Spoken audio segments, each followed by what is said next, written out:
మనం ఇంతవరకు అప్పులు తీసుకోవడమే చూసాం, ఉన్న బంగారాన్ని తాకట్టు పెట్టడమే చూసాం.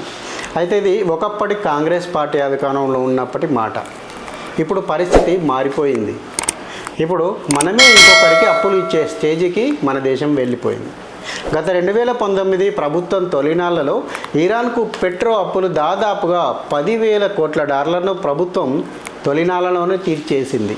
ఇప్పుడు తాజాగా 1991లో పివి నరసింహారావు ప్రభుత్వం యూకే ప్రభుత్వానికి కుదువ పెట్టిన దాదాపు 100 టన్నుల బంగారం మోడీ ప్రభుత్వం తాజాగా విడిపించుకొని భారత్ తీసుకొని వస్తోంది.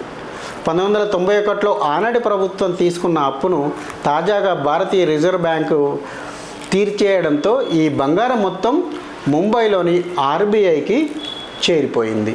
అంటే కొంతమంది కుహనావాదులు మాట్లాడుతూ ఉంటారు, దేశానికి 150 లక్షల కోట్ల అప్పు పెరిగిపోయింది మోడీ ప్రభుత్వంలో అంటూ తమ వాదనలు మాట్లాడుతూనే ఉంటారు.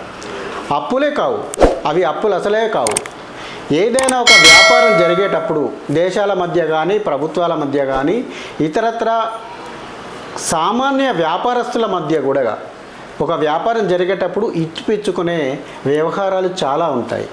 ఆ వ్యవహారాల్లో భాగంగానే ప్రతి దేశానికి కొంత రుణ సదుపాయమో లేకపోతే చెల్లింపు సమయము ప్రతి ఒక్క వ్యాపారంలో జరుగుతుంది. అయితే ఇది కొంత ఒక హెచ్చు తగ్గుల మూలంగానూ ఉండొచ్చు. అంటే మన భారతదేశం కనుక ఒక వ్యాపారి ఒకరికి ఇవ్వాల్సిన రుణం తనకు రావాల్సిన రుణ బాకీల కన్నా తను ఇవ్వాల్సిన రుణం కూడా ఎక్కువ ఉండొచ్చు. అలాంటి పరిస్థితి అప్పులు ఎక్కువైతే ఆ వ్యాపారి దివాలా తీసే పరిస్థితి కనబడుతుంది. కానీ ఇక్కడ అదే ఈ దేశానికి కూడా అదే సిద్ధాంతం ఒక దేశానికి సంబంధించిన కూడా వర్తిస్తుందని చెప్పి మనం అనుకోవచ్చు.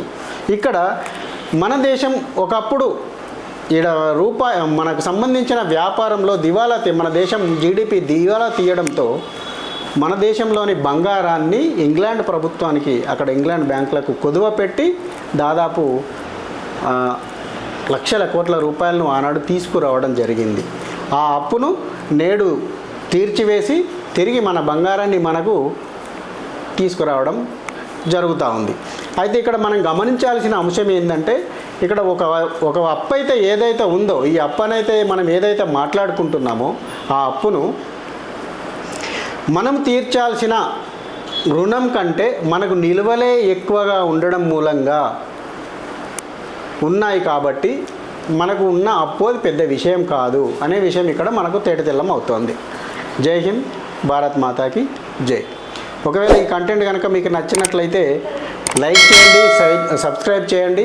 అదేవిధంగా మీ అభిప్రాయాలను తప్పకుండా కింద కామెంట్ రూపంలో తెలియజేయండి.